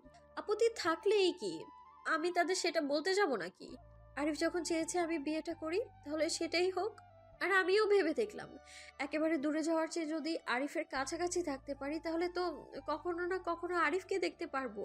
রিহানকে বিয়ে না করলেও অন্য কাউকে তো বিয়ে করাই লাগবে। তাই আরিফের পছন্দ মতোই করলাম। একজনকে ভালোবেসে আরেকজনকে বিয়ে করার জন্য প্রস্তুতি নিচ্ছি। এটা যে কতটা কষ্টের কিভাবে বোঝাবো। মাঝে মাঝে খুব বেশি কষ্ট হতো। আরিফকে ফোন দিয়ে কান্না করতাম। আরিফ আমাকে বোঝাতো আর বলতো, যখন খুব বেশি কষ্ট লাগবে তখন আমাকে না, রিহানকে ফোন দিবে। ওর সাথে যখন সারাটা জীবন কাটাবে, তাই ওর কাছাকাছি যাওয়ার চেষ্টা করো। আমার সাথে কথা বললে তোমার কষ্ট বাড়বে, বই কি কমবে না। তাই এখন আর আরিফকে ফোন দেই না। খুব কষ্ট হলে চিৎকার করে কাঁদি, তবুও আরিফকে ডিস্টার্ব করি না। আর রিহান প্রতিদিন 4 থেকে 5 বার ফোন দেয় আমার কাছে। কথা বলি, মন চায় না কথা বলতে তবুও বলি। রিহান বলে বিয়ের যখন 6 মাস দেরিই আছে তাহলে এই 6 মাস প্রেম করে নিই। আমিও হুম হুম করে যাই। রিহান ভাবে আমি সত্যিই হয়তো ওর সাথে প্রেম করছি। লজ্জা পাই বলে বেশি কথা বলি না, কিন্তু আমার মনের ক্ষতটাও কখনোই বুঝতে পারবে না, বুঝতে দিবও না। এভাবে আমাদের বিয়ের দিন ঘনিয়ে আসলো। অবশেষে বিয়ে সম্পন্নও হয়ে গেল। আর বিয়ের দিন কবুল বলার সময় আরিফ কিনা আমাকে কবুল বলতে নিষেধ করছে। কি হাস্যকর না ব্যাপারটা। দরজার অপর পাশে আপুর কণ্ঠে ভাবনা থেকে ফিরে আসলাম আমি। আপু আমাকে ধমকাচ্ছে। কি হয়েছে তোর? কাল থেকে কতগুলো আজব কাণ্ড করে যাচ্ছিস। 1.5 ঘন্টা ধরে ওয়াশরুমে কি করছিস তুই? আমি চিঠিটা লুকিয়ে ফেললাম, তারপর দরজা খুলে বললাম, কিছু না। এই বলে ঘরে এসে চিৎকার করে কাঁদতে লাগলাম। বিয়ের পরদিন সকালে আমাকে এইভাবে কাঁদতে দেখে অনেকে ব্যাপারটা স্বাভাবিকভাবে নিচ্ছে না, কিন্তু আমারও কিছুই করার নেই। অপেক্ষায় আছি সন্ধ্যা 7টার জন্য। আরিফ আমাকে কেন বাগানে দেখা করতে বললো সেটা তো জানতে হবে। সন্ধ্যা 7টায় দেখা করার কথা থাকলেও এখন বাজে 7:30। চারদিকেই অন্ধকার নেমে এসেছে। ভালো করে কিছু দেখাও যাচ্ছে না। আমি আরিফকে দেখতে না পেলেও ও আমাকে দেখে জিজ্ঞেস করলো, এত দেরি করলে কেন? সবাইকে যে লুকিয়ে আসতে পেরেছি এটাই বেশি। এখন চলো। কোথায়? সেটা তো তোমাকে সকালেই চিঠিতে জানিয়েছি। কি বলছো তুমি আবল তাবল? তুমি তো কাগজটা শুধু একটা নাম্বার লিখে দিয়েছিলে আর জরুরিভাবে ফোন করতে বলেছিলে। ওইটা তো আমি পরে নিজে তোমাকে দিয়েছি, কিন্তু এর আগে যে তোমার জায়ের ছেলে রাহাতের কাছে যে চিঠিটা দিয়েছি ওইটা তুমি এখনো পড়ে দেখোনি? কিভাবে পারবো? ওটা তো আমি হাতেই পাইনি। কি বলছো এইসব? আচ্ছা আরিফ, চিঠিটা অন্য কারো হাতে চলে যায়নি তো? আর তুমি কেন একটা 6 বছরের বাচ্চার হাতে চিঠি দিতে গেলে? ও তো আমাকে ঠিকমতো চেনেও না। আমি তো রাহাতকে সুন্দরভাবে বুঝিয়ে বলেছি নতুন বইয়ের হাতে দিতে। চিঠিটা যদি অন্য কারো হাতে যায়, বুঝতে পারছো কি হবে তখন? কি আর হবে, আমরা চলে যাওয়ার পর এমনিতেই সবাই সবকিছু জেনে যাবে। দেরি না করে এখন তাড়াতাড়ি চলো। কি জেনে যাবে সবাই? আমাদের পালিয়ে যাওয়ার কথা। পালিয়ে যাব মানে? মানে আমরা এখন ঢাকায় পালিয়ে যাব। ঢাকায় যাওয়ার পর তুমি রিহানকে ডিভোর্স দিবে, তারপর আমরা বিয়ে করে নিব। Are you mad Arif? তুমি বুঝতে পারছো কি বলছো তুমি? হ্যাঁ, খুব ভালো করেই। আমি যখন পালাতে চেয়েছিলাম তখন তো তুমি পালাওনি, বরং আমায় বিয়ে করতে বাধ্য করেছো তুমি। তখন বুঝতে পারিনি তোমাকে অন্য কারো পাশে দেখে আমার এতটা কষ্ট হবে। এখন তাড়াতাড়ি চলো, একটু পরেই হয়তো সবাই তোমাকে খোঁজাখুঁজি শুরু করে দিবে। যদি বলি আমি তোমার সাথে কোথাও যাব না, তাহলে? আমি জানি তুমি এটা কখনো বলবে না। কিভাবে জানলে? আমার প্রতি তোমার ভালোবাসা থেকে জেনেছি। আর একদিন তুমিই বলেছিলে তোমাকে নিয়ে পালাতে। ওই একদিন আর আজকের দিন কি এক হলো? হয়তো এক না, কিন্তু আমরা নিরুপায়। আর রিহানের সাথে বিয়েতে তোমাকে রাজি করার জন্য কাকিমা আমাকে বলেছিল। কাকিমার কথা রাখতেই আমি সেদিন তোমাকে ওইসব বলেছিলাম। তাহলে আজ কেন তোমার কাকিমার কথার বরখেলাপ করছো? শুনো আরিফ, সেদিন আমরা আলাদা হয়েছিলাম দুটো পরিবারের কথা ভেবে। তুমি তোমার পরিবারের কথা ভেবেছো, আমাকেও ভাবতে বাধ্য করেছো। কিন্তু এখন আমরা দুটো পরিবারের সীমাবদ্ধ নেই। আমি এখন অন্য একটা পরিবারের সাথে জড়িয়ে গেছি। এখন আমি অন্য কারো স্ত্রী হয়ে গেছি। আর কালকে ওই মানুষটার সাথে রাতও কাটিয়েছি। তুমি পারবে একজনের সাথে রাত কাটানো মেয়ের সাথে সংসার করতে? I don't care. আমার ওইগুলো নিয়ে কোনো মাথা ব্যথা নেই। আমি তোমাকে ভালোবাসি। তোমাকে আমি অন্য কারোর সাথে সহ্য করতে পারছি না। আমার অনেক কষ্ট হচ্ছে। সেদিন ভেবেছিলাম রিহানের সাথে বিয়ে হলে মাঝে মাঝে তোমাকে দেখতে তো পাবো, কিন্তু বুঝতে পারিনি ওর সাথে তোমাকে দেখে আমার এতটা কষ্ট হবে। তাহলে বুঝতে পেরেছো কেমন কষ্ট হয়? খুব ভালো করেই বুঝতে পেরেছি। আফসোস, বুঝেছো কিন্তু অনেক দেরিতে। এখনো দেরি হয়নি। চলো আমরা এখান থেকে অনেক দূরে কোথাও চলে যাই, যেখানে আমাদের কেউ চিনবে না, খুঁজে পাবে না। সেটা তো আর সম্ভব না। কেন সম্ভব না? বলতে পারো, আমাদের পাওয়া না পাওয়ার মধ্যে রিহানের দোষটা কোথায়? আমাদের কি কোনো অধিকার আছে ওকে কষ্ট দেওয়ার? তাহলে কি তুমি আমার সাথে যাবে না? না। তাহলে ধরে নিব আমার প্রতি তোমার ভালোবাসা স্রেফ অভিনয়। তোমার যা খুশি ভাবতে পারো, আমি তোমার ভাবনায় বাধা হব না। আগে ফ্রেন্ডদের কাছে শুনতাম মেয়েরা বেঈমান, আজ নিজেই প্রমাণ পেলাম। আজ তোমার কাছে আমি ভালো হতে গেলে আমি নিজের পরিবারের কাছে বেইমান হয়ে যাব, শ্বশুরবাড়ির মানুষের কাছে বেইমান হব, নিজের স্বামীর কাছে বেইমান হব।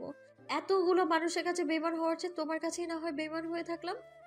বুঝলাম, বেঈমানরা তোমার মতোই হয়, নিজের সুখের জন্য আরেকজনকে কষ্ট দিতে দুইবার ভাবে না। হতে পারি আমি বেইমান, কিন্তু ভুলে যেও না তুমিও কিন্তু কম না। তুমি না বলো রিহান তোমার অনেক ভালো বন্ধু, বন্ধুর বউকে নিয়ে পালিয়ে যাওয়ার প্ল্যান করছো? এটা কি বলে? তুমি তোমার বন্ধুদের সাথে বেইমানি করছো না? ভালোবাসলে সব করা যায়। হ্যাঁ, ভালোবাসলে সবকিছু করা যায় বলেই তো তোমার কথায় বিয়েটা করেছি। এরপরেও যদি তুমি আমাকে বেইমান উপাধি দাও, আমার আর কিচ্ছু করার নেই। ভালো থেকো। আরিফকে আর কোনো কথা বলার সুযোগ না দিয়ে চিরদিনের জন্য আরিফের সাথে সব সম্পর্ক শেষ করে দিয়ে আসলাম। বাড়িতে আসতেই মা বলল, কোথায় গেছিলি রে তুই? কখন থেকে খুঁজছি তোকে। রিহান বারবার তোর কথা জিজ্ঞাসা করছে। গাড়ি আইসে, রেডি হইনি। আমি ঘরে যেতে যেতে বললাম জেঠির সাথে দেখা করতে গিয়েছিলাম। মাও আমার সাথে সাথে ঘরে এসে বিছানার পাশে এসে বসলো। এত রাতে তোর জেঠির সাথে দেখা করতে যাওয়ার কি দরকার ছিল? নতুন বিয়ে হয়েছে, শুনছি 18 মাস পর্যন্ত নাকি বিয়ের গন্ধ গায়ে লেগে থাকে, আর ওই সময়গুলো শয়তান পিছু নেয়। তাই যখন যেখানে খুশি যাওয়া যাবে না। আর এখন তো বিয়ে হয়ে গেছে, শ্বশুরবাড়ি গিয়ে যদি এমন করিস তাহলে তারা কি বলবে? আমি মায়ের পাশে বসলাম। মা, অবশেষে আমার বাড়ি থেকে বের করেই ছাড়লে? এইটা তো নিয়ম রে মা। আমিও তো একদিন আমার বাপের বাড়ি ছেড়ে এই শ্বশুরবাড়ি এসেছিলাম। তোর আপু তো তার শ্বশুরবাড়ি গেছে। মা রে, স্বামীর বাড়ি হইল মেয়েদের আসল ঠিকানা। আমি মাকে জড়িয়ে ধরে কাঁদতে লাগলাম। কাঁদিস না রে মা, তাড়াতাড়ি রেডি হয়ে নে, গাড়ি মনে হয় এখনই এসে পড়বে। কালকে বিয়ে শেষ হতে হতে অনেক রাত হয়ে গিয়েছিল। রিহান আর আমি যেন এক গাড়িতে নিজেদের মতো যেতে পারি, তাই শ্বশুরবাড়ির লোকজন আমাদের রেখে সকালে চলে গেছে। বলেছে আমরা যেন দুপুরের পরে একটা প্রাইভেট কার ভাড়া করে চলে যাই। রিহান দুপুরের পরেই চলে যেতে চেয়েছিল, কিন্তু আমি বললাম সন্ধ্যার পরে যাওয়ার কথা। রিহান কারণ জানতে চাইলে বললাম আমার শরীরটা খারাপ লাগছে, একটু রেস্ট নিয়ে সন্ধ্যার পরে নিরিবিলিভাবে যাব। রিহান সেটাই মেনে নিল, কিন্তু আমার তখন না যাওয়ার পেছনে আসল কারণ ছিল আরিফের সাথে দেখা করা। এখন যখন সবকিছু হয়েই গেছে, তাই শ্বশুরবাড়ি যাওয়ার জন্য তৈরি হচ্ছি। মা বলল রিহানার বাবা নাকি গাড়ির খোঁজে গেছে। এই ফাঁকে যেন আমি রেডি হয়ে নেই। কিছুক্ষণ পর রিহান এসে বলল, কই, তুমি রেডি হয়েছো? হুম আচ্ছা চলো তাহলে, এমনিতেই রাত হয়ে গিয়েছে।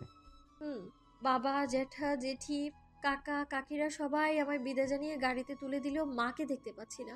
হয়তো ঘরে শুয়ে শুয়ে কাঁদছে, যেমন ভাবে আপুর বিদায়ের দিন কেঁদেছিল। গাড়িতে উঠে রিহানের সাথে আমার একটা কথাও হলো না। রিহান একদম চুপচাপ হয়ে আছে। আমার কেন জানি মনে হচ্ছে রিহান আমার উপর রেগে আছে, অথবা অভিমান হয়েছে। ও হয়তো আমার কিছু অস্বাভাবিক আচরণের কারণ খুঁজে পাচ্ছে না, তাই চুপ করে আছে। দেখতে দেখতেই পৌঁছে গেলাম শ্বশুর বাড়ি। শাশুড়ি মা আমাকে বরণ করে গাড়ি থেকে নামালেন। বাড়িতে ঢুকতেই দেখি অনেক মানুষের ভিড়। তারা যেন অধীর আগ্রহে বসে আছেন নতুন বউ দেখবে বলে। রাত 1টা পর্যন্ত চললো আত্মীয় স্বজনদের আনাগোনা, বউ দেখা দেখির পালা। আমার এখন সত্যি বিরক্ত লাগছে। বিরক্তির ছাপ হয়তো মুখেও ফুটে উঠেছে। তাই তো শাশুড়ি মা জিজ্ঞেস করলেন, তোমার খারাপ লাগছে? না ঠিক আছি। আসলে বিয়ে বাড়িতে এমনই হয়। আচ্ছা, এখন ঘরে যাও। আর তুমি তো তখন কিচ্ছু খাওনি, ক্ষুধা লেগেছে? না। আচ্ছা, আমি কিছু খাবার তোমার ঘরে পাঠিয়ে দিচ্ছি। শাশুড়ি মা ননদকে ডেকে আমাকে ঘরে দিয়ে আসতে বললেন। ননদ আমাকে ঘরে নিয়ে যেতে যেতে বলল, ভাবি, তোমার কোনো ভাই নেই? না কেন? এমনি ভেবেছিলাম তোমার ভাইয়ের সাথে প্রেম করব। হ্যাঁ হ্যাঁ। 12 বছরের মেয়ের মুখে এমন কথা শুনে আমিও হেসে দিলাম। ঘরটা বেশ গোছানো, বিছানাটা গাঁদা আর গোলাপ ফুল দিয়ে সাজানো হয়েছে। আমি বিছানার একপাশে বসেছিলাম। এর মধ্যে ঘরের রেহানের আগমন। সে আমার থেকে না হলেও 3-4 হাত দূরে মাথা নিচু করে বসে আছে, মুখে কোনো কথা নেই। ওর চুপ থাকা দেখে আমি কথা বললাম আগে। আঙুলের ইশারায় একটা দরজার দিকে ইশারা করে বললাম, ওটা কি ওয়াশরুম? হুম। তাহলে চলেন দুজনেই গোসল করে নিই। এখন গোসল? ঘড়িতে দেখো কয়টা বাজে। 1:15। এত রাতে কি কেউ গোসল করে? সমস্যা কি? এখন তো আর শীত না। তাছাড়া ওয়াশরুম তো যখন ঘরের ভিতরেই, তাহলে আর কোনো সমস্যা তো হবে না। এর আগে কখনো এত রাতে গোসল করেছো? করিনি, কিন্তু আজ করব। আর আমাদের গোসলখানা যদি আপনাদের মতো ঘরের ভিতর থাকতো, তাহলে হয়তো আগেও করতাম। হাসি রেখে চলেন এখন গোসল করতে। একসাথে? আমি এবার অনেক লজ্জা পেলাম। মাথা নিচু হয়ে চুপ করেছিলাম আমি। আচ্ছা, আগে তুমি করো, আমি তোমার পরে করব। একটা মুচকি হাসি দিয়ে বললাম, আচ্ছা। ওয়াশরুম থেকে বের হতেই রিহান বলল, তোমাকে অনেক সুন্দর লাগছে, একদম ফ্রেশ দেখাচ্ছে। আমি মুচকি হাসি দিয়ে বললাম, এখন আপনি গিয়ে গোসল করেন, পরে আমরা একসাথে নামাজ পড়বো। ও, তাহলে এই কারণে এত রাতে গোসল করা? জি। কিন্তু এই নামাজ নাকি বিয়ের প্রথম রাতে পড়তে হয়। ধরতে গেলে তো আজকে আমাদের বিয়ের প্রথম রাত। তা ঠিক বলেছো, কালকে রাত তো তোমার কান্না করতে করতেই গেছে। এখন আপনি গোসল করবেন নাকি শুধু কথাই বলে যাবেন? আচ্ছা, যাচ্ছি। দুজনে একসাথে দাঁড়িয়ে 2 রাকাত নফল নামাজ পড়লাম। নামাজ শেষ করে মোনাজাত ধরলাম। শুনেছি বিয়ের প্রথম রাতে দুজনে একসাথে দাঁড়িয়ে 2 রাকাত নফল নামাজ পড়লাম। নামাজ শেষ করে মোনাজাত ধরলাম। শুনেছি বিয়ের প্রথম রাতের এই 2 রাকাত নামাজ এর অনেক ফজিলত। এই রাতে স্বামী স্ত্রী নিজেদের জীবনের কল্যাণ চেয়ে আল্লাহর কাছে ফরিয়াদ করলে আল্লাহ দোয়া কবুল করেন। হাত তুলে মোনাজাত করে আল্লাহর কাছে যা চাওয়া যায় তাই নাকি পাওয়া যায়। 2 হাত তুলে আল্লাহর কাছে সব কষ্ট থেকে মুক্তি চাইলাম। আমি যেন আরিফকে ভুলে রিহানের সাথে সুন্দরভাবে জীবন শুরু করতে পারি। আরিফ আমার প্রথম প্রেম, যেটা ইসলামের দৃষ্টিতে হারাম, কিন্তু রিহান আর আমার সম্পর্ক তো একদম হালাল। অবশ্যই আল্লাহ বিয়েতে অনেক ফজিলত দিয়েছেন, আর সেই ফজিলতপূর্ণ জীবনটাই চাই আমি। মোনাজাত করতে করতে চোখের পানি ঝরে পড়ছিল। মোনাজাত শেষে যখন রিহানের দিকে তাকালাম, দেখি ও আমার দিকে এক ধ্যানে তাকিয়ে আছে। আমি বললাম, কি হয়েছে, এইভাবে কি দেখছেন? ভাবছি তোমার এত কষ্ট কিসের? কালকে থেকে শুধুই কেঁদে যাচ্ছ। মেয়েদের বাবার বাড়ি ছেড়ে যাওয়ার কথা উঠলেই কান্না আসে, সেটা আপনি ছেলে হয়ে বুঝবেন না। দুজন পাশাপাশি বালিশে মাথা দিয়ে শুয়ে পড়লাম। রিহান আমার হাত ধরে বলতে লাগলো, জানো, কালকে তোমার কান্না দেখে আমি কত কষ্ট পেয়েছিলাম। আমার তো মনে হচ্ছিল আমি তোমাকে জোর করে বিয়ে করেছি। আমি বুঝতে পারলাম না কোন কারণে তুমি এভাবে কাঁদছো। আজকে সারাদিনও এই একই জিনিসটাই আমার মাথায় ঘুরপাক খেয়েছে। সরি। সরি বলতে হবে না, তোমার মুখের হাসিতে আমার সব কষ্ট হারিয়ে যায়। তোমাকে মন থেকে এখন, আচ্ছা, তোমার মন কি এখন ভালো হয়েছে? একটা কথা বলবো? বলেন। তুমি আর কখনো আরিফকে অমন করে জড়িয়ে ধরবে না। তুমি জানো না তখন আমার কতটা কষ্ট হচ্ছিল। কেন কষ্ট হয়েছে? আমি তো আপনার বন্ধুকে জড়িয়ে ধরেছি, অন্য কাউকে তো না।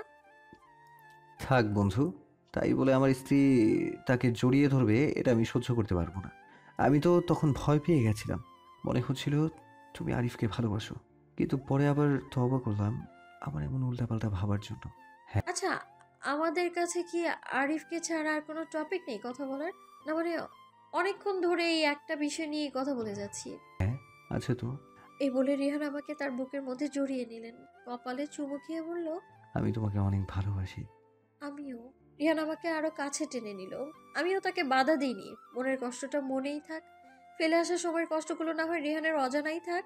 আমি রিহানকে কোনো কষ্ট দিতে চাই না, সারাটা জীবন ওকে জড়িয়ে ধরে এভাবেই সুখে জীবন কাটাতে চাই। তোমার সাথে আরিফের কতদিনের সম্পর্ক? এমন প্রশ্নে রীতিমতো হকচকিয়ে উঠল ফারিয়া। সকালবেলা বাড়ির সবাই নতুন বউয়ের হাতে চা খাওয়ার আবদার করলো। তার জন্যেই রান্নাঘরে আসা ফারিয়ার শাশুড়ি মা ফারিয়ার মেজো যাকে বলল, তুমি নতুন বউকে গিয়ে সাহায্য করো, কোথায় কি আছে ও তো আর জানে না, তুমি দেখিয়ে দিও। জি মা। ফারিয়া যখন এক মনে চা বানাতে ব্যস্ত, তখনই সুযোগ বুঝে প্রশ্নটা করে ফেলল রিনা, মানে ফারিয়ার মেজো যা। কি হলো, চুপ করে আছো কেন? কতদিনের প্রেম তোমাদের? জি আসলে তেমন কিছু না, আরিফ আর আমি জাস্ট গুড ফ্রেন্ড। গুড ফ্রেন্ডের সাথে বুঝি পালিয়ে যাওয়ার প্ল্যান করছিলে? এমন প্রশ্নে কোনো উত্তর খুঁজে পাচ্ছিল না ফারিয়া। ভয়ে কেমন যেন গলা শুকিয়ে আসছিল। কয়টায় জানি দেখা করার কথা ছিল? ওহ, মনে পড়েছে, সন্ধ্যা 7টায়। তা দেখা কি করেছিলে, নাকি তোমার অপেক্ষা করতে করতে তোমার প্রেমিক একাই পালিয়ে গেছে? আমি কিছু বলতে পারছিলাম না, পাথরের ন্যায় দাঁড়িয়েছিলাম। আমি তো ভেবেছিলাম রেহানকে রাতে একাই ফিরতে হবে, তুমিও সাথে এসেছো দেখে আমি তো রীতিমতো শকড হয়ে গিয়েছিলাম। ফারিয়া শুধু ভাবছিল উনি এসব কিভাবে জানলেন। এই নাও তোমার প্রাণপ্রিয় প্রেমিকের চিঠি, যেটা কাল সকালে আমাদের বড় জায়ের ছোট ছেলেটার হাতে পেয়েছিলাম। উনি হাত বাড়িয়ে আমাকে একটা চিঠি দিলেন। আমি ওনার হাত থেকে চিঠিটা নিতে চাইলে উনি দিয়েও আবার খপ করে নিয়ে নিলেন। থাক, তুমি তো কাজ করছো, কাজ করো, আমি পড়ে শোনাই। উনি পড়তে লাগলেন, প্রিয় ফারিয়া, আমার এখন মনে হচ্ছে আমি তোমাকে বিয়ে করতে বলে ভুল করেছিলাম। ভেবেছিলাম তুমি কাছাকাছি থাকলে তোমাকে হারানোর কষ্ট কিছুটা কম হবে, বাট এখন দেখছি কষ্টটা আরো বহুগুণ বেড়ে গেছে। জিজ্ঞেস করব না তুমি কেমন আছো, কারণ আমি জানি তুমি ভালো নেই। জানো, আমিও ভালো নেই। তোমাকে বলে বোঝাতে পারবো না কালকের রাতটা আমার কিভাবে গেছে। শুনেছিলাম সিগারেটের ধোঁয়ার সাথে নাকি কষ্ট মিলিয়ে যায়। কালকে রাতে তো সিগারেট খেয়ে দেখলাম, কই কষ্ট একটুও কম হলো না, বরং মাথায় ভীষণ ব্যথা ধরলো। জীবনে প্রথম খেয়েছি বলেই হয়তো তোমাকে কবুল বলতে নিষেধ করার পরেও তুমি কবুল বলে দিলে। অবশ্য এখানে তোমারও কিছু করার ছিল না।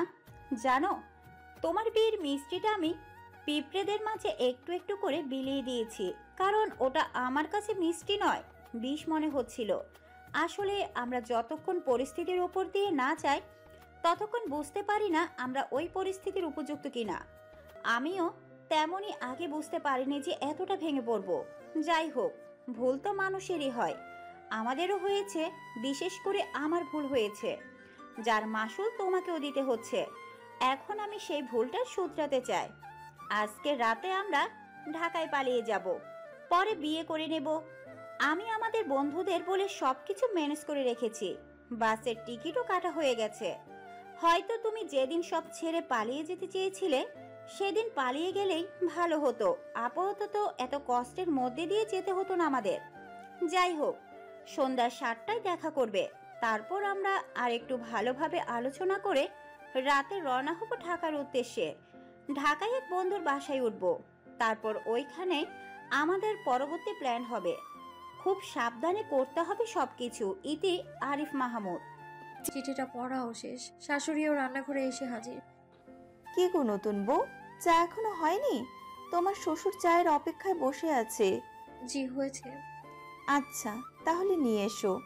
জি আসছি। মেজো জায়ের দিকে তাকাতেই উনি আমাকে বললেন, যাও তাড়াতাড়ি চা নিয়ে এসো, সবাই অপেক্ষায় আছে, নতুন বউয়ের হাতে চা খাবে। আমি তাই করলাম। চা খেয়ে সবাই অনেক প্রশংসা করলো। চা এতটাও ভালো হয়নি যতটা ওনারা বলছেন, তবে আমাকে খুশি করার জন্যই তাদের এই প্রশংসা। তাদের এমন ব্যবহারে আমি অনেক খুশি হলেও চিঠিটা নিয়ে অনেক টেনশন হচ্ছিল। আপু আসলো মাত্র আমি কি করছি দেখার জন্য। বিয়ের পরদিন তো অনেক কেঁদেছিলাম, আজকেও কাঁদছি কি না, তাই সকাল সকাল আপুর আগমন। আপুদের বাড়ি নাকি কাছেই, 5-7 মিনিটের রাস্তা। আপু আসতেই বড় যা আপুকে চা এনে দিয়ে বললেন, দেখো তোমার বোন চা বানিয়েছে, ভালোই হয়েছে। যাক, আমাদের বাড়িতে এসে চা বানানো শিখে গেছে। বাড়িতে তো কোনো কাজই করতো না। ফারিয়ার শাশুড়ি মা বললেন, আস্তে আস্তে সব শিখে যাবে, সংসার সামলাতে হবে তো। জি জেঠিমা, আপনারা একটু দেখিয়ে দেখিয়ে দিলে ও সবই করতে পারবে। ঘরে যাও মা, দুই বোন একসাথে গিয়ে কিছুক্ষণ গল্প করলে ফারিয়ার ভালো লাগবে। আচ্ছা জেঠিমা। আমি কি খেয়েছি, এই বাড়িতে কেমন লাগছে, আপু এইসব প্রশ্ন জিজ্ঞেস করছিল আমায়। আমি শুধু আপুর প্রশ্নের উত্তর দিয়ে গেলাম। অনেকক্ষণ থাকার পর আপু বলল, এখন চলে যাই, পরে আবার আসবো। আমি তখন কাঁদতে লাগলাম। এই বাড়িতে আমি নতুন, তাই মন টিকছে না এখানে। আপু বলল, কাঁদিস না, কালকে তো বাবা নিতে আসবে, তখন বাড়ি যেতে পারবি। আমি আপুকে বিদায় দিয়ে যখন দরজার সামনে এসে দাঁড়ালাম, মেজোজা এসে বলল, নতুন বউ এভাবে দরজার সামনে দাঁড়িয়ে থাকলে মানুষ খারাপ বলবে, যাও ভিতরে যাও। আমি তার কাছে চিঠির ব্যাপারে বলতে গিয়েও বলতে পারছিলাম না। উনি মনে হয় সেটা আজ করতে পেরেই জিজ্ঞেস করলেন, কিছু বলবে? আপু চিঠিটা পুড়িয়ে ফেলেছি। থ্যাংক ইউ আপু, আর সরি। আসলে ওই সব কিছু আমার অতীত। এখন আমি নতুনভাবে জীবন শুরু করতে চাই। সেটাই করা উচিত। দোয়া করবেন আপু। অবশ্যই। এই বলে মেজোজা চলে গেলেন। আমিও আমার ঘরে চলে আসলাম। উনি চিঠিটা পুড়িয়ে ফেলার কথা বলেও আমার কেন জানি একটু সন্দেহ লাগছে। আসলে কি চিঠিটা পুড়িয়ে ফেলেছে, নাকি অবশ্য উনি যেটা বলেছেন সেটা বিশ্বাস করা ছাড়া আমার কাছে তো আর অন্য কোনো অপশন নেই। বিয়ের 4 দিনের মাথায় রিহান ঢাকা চলে গেল। আমি শ্বশুরবাড়িতে রয়ে গেলাম। বাবা এসে আমাদের নিয়ে গিয়েছিল। 2 দিন থাকার পর শ্বশুর গিয়ে নিয়ে এসেছেন। রিহান চলে যাওয়ার সময় স্বাভাবিকভাবে আমার খারাপ লাগছিল, কারণ এই বাড়িতে রিহানই একজন যাকে আমি খুব কাছ থেকে চিনি, আপন মনে হয়। ও ছিল বলে এই বাড়িতে একটু ভালো লেগেছিল। এখন ও চলে গেলে আমি একা হয়ে যাব। মন খারাপ দেখে রিহান বলল, মন খারাপ করো না, আমি আবার সামনের মাসে আসব। যদি বেশি খারাপ লাগে আপুর কাছে গিয়ে কিছুক্ষণ সময় কাটিয়ে আসবে, ভালো লাগবে। আর আমি তো ফোন করবই। ঠোঁটের কোণে হাসি ফুটিয়ে বিদায় জানালাম রিহানকে। রিহান চলে যাওয়ার পর এই ঘরটাতে আমার একা একা থাকতে হবে, এটা ভেবেই ভয় লাগছে। এমনিতে আমি ভয় তেমন একটা পাই না, কিন্তু নতুন জায়গা তো, তাই আর কি। শাশুড়ি জিজ্ঞেস করলো, তোমার একা থাকতে সমস্যা হবে না তো? আমি চুপ করে রইলাম। আমার চুপ থাকা দেখে শাশুড়ি বুঝলেন আমি একা থাকতে চাইছি না। তাহলে তুমি রিমিকে সাথে নিয়ে ঘুমিও। জি মা। রিমি হলো আমার ননদ, একটাই বোন রিহানের। মাত্র 12 বছরের মেয়ে হলেও কথা বলে পাকা বুড়ির মতো। রিমিকে নিয়ে আমি রাতে ঘুমাই। ও অনেক কথা বলে, গল্প করে। রাতে খুব বায়না ধরে আমার কাছ থেকে গল্প শোনার জন্য। কখনো বলি, আবার কখনো কখনো এড়িয়ে যাই। মাঝে মাঝে বলি, আজকে তুমি গল্প বলো, আমি শুনি। রিমি আপন মনে বলতে থাকে রূপকথার গল্প, আর আমি পুরনো কিছু স্মৃতি ভোলার চেষ্টা চালিয়ে যাই অবিরত। কখনো কখনো কান্না আসে খুব। যদি দেখি রিমি ঘুমিয়ে পড়েছে, তাহলে কিছুক্ষণ জোরে জোরে কেঁদে হালকা হই। প্রতিদিন সকালে ঘুম ভাঙে রিহানের ফোন কলে।